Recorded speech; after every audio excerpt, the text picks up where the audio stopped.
Hello and welcome. In today's video, we're reviewing Parkrun, the free volunteer-led weekly 5K running or walking event held in parks worldwide. Is it truly a boost for fitness and well-being, or just another running fad? Let's take a look.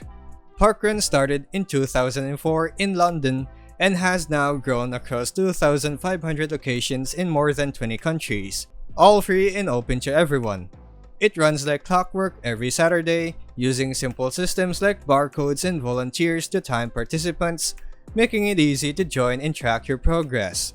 One of the biggest strengths of Parkrun is its community vibe and accessibility.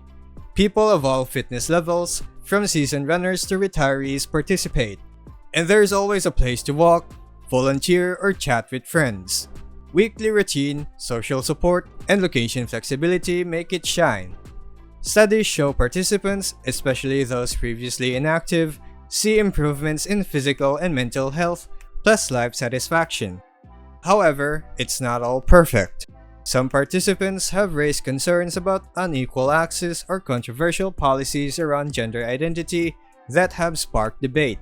Others warn of running-related injuries among newcomers, and a few have criticized customer service or merchandise policies.